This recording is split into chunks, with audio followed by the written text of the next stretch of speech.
Hi guys, Freddy here. Welcome back to the desktop for another rules breakdown. And this week I'd like to cover Project ACO, the role-playing game. Now, I've covered this before in one of my retro RPG videos, so if you want to see me leafing through the book and talking about it then I'll link the video somewhere around here. But what I've discovered while preparing to do this video was a couple of things I didn't know at the time. You see, it says Protoculture Addicts Presents, and then we've got DreamPod 9 and US Manga logos at the bottom here. Well, Protoculture Addicts was a manga magazine, mainly Robotech based, but a Canadian magazine which focused on manga. And it was published by IANVS Games, or Janus Games, however you want to pronounce it, who went into an alliance with Roleplaying Games to create the alternate universe version for Cyberpunk 2020, which they did with their Night's Edge book, which I've covered before and quite raved about. I really like that addition of vampires to the Cyberpunk world. And after that, then they relabeled themselves DreamPod 9 and published Heavy Gear. Now, Heavy Gear and Project ACO link because they both use a rule system called Silhouette. Now, Project ACO obviously uses a very simplistic early version of it because it's designed to be a lot faster and a lot more fun. But they are linked by that system. Now, unfortunately, as happens with many of my stories about role-playing games, DreamPod 9, after the second edition of Heavy Gear wasn't that successful, have basically ceased production. They've done a few Kickstarters lately. I think the last was back in 2018 to try and get things off the ground. So you might be able to pick up some of their games through that. But I really do like their work. Their stuff on Night's Edge was fantastic, and this is a fun little game. Something else worth mentioning is this game contains two rule systems. It's got the role-playing system, and it's also got a card game. I am not going to be covering the card game. I don't really do CCGs. I don't do card games at all. But it's worth being aware that there is a card game version of the rules included in the book. But I'm just going to ignore it. So, skills. If we flip over to page 53, we can see ACO herself, and we can look at her skills. Now, the skills in the game tend to be rather weird ones. So, act like a teenage lovesick girl, 3. Dodge stuff aimed at you, 2. Engage in martial arts, 3. They're kind of descriptive, they're kind of fun, because this is supposed to be a very light-hearted game. But the way these work is you look at the rating, 3, and then you roll a number of dice against a target number. If we turn back to page 33, we can see target number difficulties. So target number of 1 is for simple, 2 is very easy, 3 is easy, 4 is a standard task, 5 is tough, 6 is difficult, 7 is really challenging, 8 is extremely challenging. And the way that the dice work is you roll and you count the highest dice. So with this dice roll of 3 dice, a 5 is the highest, so they have achieved something tough. Now, the exception to this is if you roll multiple 6s. So you take the highest dice, so we've got 6, and then you add 1 for every other 6. So 7, 8. So if she managed to roll 3 6s on her 3 dice, she should have actually rolled an 8 and got an extremely challenging difficulty. Now, obviously, in contested rolls, both sides roll their dice, and whoever gets the highest wins. Now, initiative. Well, initiative is just a matter of an agility test. So, ACO here has an agility of 3, so she rolls her 3 dice, and she gets a 5.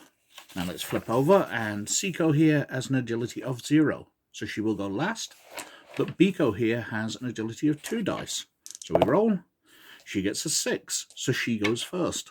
So everybody in 6 goes, everybody in 5 goes, etc., etc. People who tie go simultaneously. Multiple actions can be taken, but for each extra action, you subtract 1 dice from every skill roll.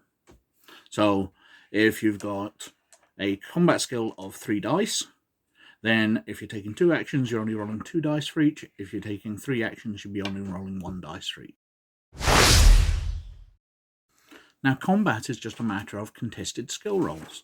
So, Eiko here, she defends against attacks using dodge stuff aimed at you, 2. But when she's attacking, she'll use her engaged martial arts of 3.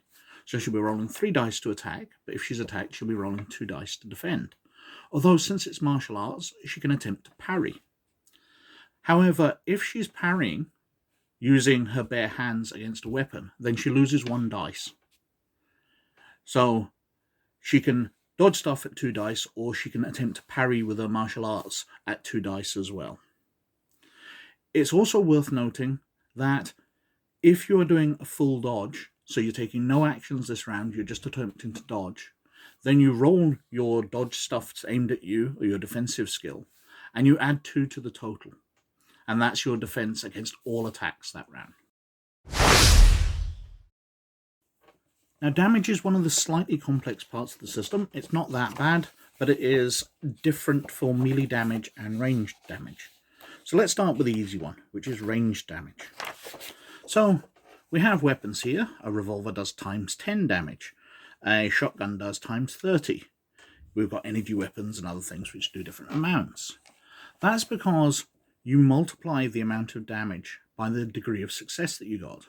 So if you rolled a fantastic roll, so you get 7, your opponent rolls 5, well, you've got 2 degrees of success. So you multiply the damage by that. So if you're firing a revolver, you'd be doing 20 points of damage. If you're firing a shotgun, you'd be doing 60 points of damage. So that's fairly simple. What's slightly different is melee damage, because not only do they have the multiplier, but you add things to that multiplier. So you add your body. So if we go back to Eiko here, she's got a body of 1. And that adds to the damage multiplier. You also add any skill you've got. So if you've got a skill with knives, which normally do times 2, you've got a body of 1, so it's up to times 3. You've got a skill of 3, so it's up to times 6. And of course, that is then multiplied by your degree of success. So your skill with a weapon can affect it. Also worth noting is each character has an unarmed damage. So everybody does 1 point of damage plus their unarmed damage bonus. So Eiko here does 4 points of damage multiplied by a degree of success. It's also worth noting that characters have talents like super strength and other ones which can change the amount of damage they do, but they will be one-off cases for that character. Now, for health, the game uses stamina, and this is used in 3 ways. If we flip back to the character sheet, we can see the stamina here is bruise, wound, and KO. Well, bruise is half stamina, wound is stamina, and KO is double stamina. So if you take less than half your stamina, so in Eiko's case she has stamina of 30, so if you take less than 15 points of damage, you've taken a bruise. That's pretty much ineffective. If you take your stamina damage, then you take a wound. Well, that does a -2 to all your dice rolls, and basically you can stagger around. If you take another wound, then you are now only able to crawl. And KO, you're knocked out and you're down. And that's kind of how it works. It's based on your stamina. You can receive basically as many wounds as you want. I suppose the games master can imply that once you've taken a certain amount of wounds, you're going to fall down. But since you're getting a minus on your dice, you're far more likely to be getting a KO anyway. So if you're keeping on fighting, you're going to get knocked out sooner or later. Healing back for wounds is basically just gamed away slightly. If you take wounds, then they take about a day each to heal back. Knockouts take about a week to heal away completely. Bruises will go away in a matter of hours. They are just scuffs and purpling of the skin anyway. And advancement. Well, character points or advancement points are handed out very stingily in this game. Basically, it's saying in about 3 hours of play, You'll get plot points, 0 if you were not involved, did not roleplay, 1 if you were good roleplaying, 2 if it was excellent and funny roleplaying. And spending the points over the page, we can see that 1 or 2 plot points can be spent to boost the success of crucial die rolls. Each plot point adds 1 extra die to the roll. To use shtick, which are basically the advantages, special powers. It usually costs 1 point, but if you're abusing it, the Games Master can ask you to spend 2. Attribute upon improvement. Improving attribute by 1 point costs 20 plot points. Attribute cannot be increased more than 3 times in this manner. Skill improvement costs the amount of the next level squared. So, increasing a skill to 1 costs 1 point, to 2 costs 4 points, to 3 costs 9 points, and so on. You also have to find the resources, materials, and instruction needed to acquire or improve the skill. You can buy new shticks, but these aren't usually allowed, but they cost 40 plot points, and you can get rid of crosses, which are the disadvantages of the system. So that is a very brief look at the Project ACO role-playing game. Now, it's a fast system, it's kind of fun, it's very cartoon-like. I can definitely see myself having a session or 2 of a laugh with this in between something way more serious. But as usual, I've gone on way too long about something very, very trivial, so thank you very, very much for watching. Please like, subscribe, and comment below, as it does me massive favours with the YouTube algorithm. But most of all, as always, you look after yourselves, and I'll catch you later. Bye now.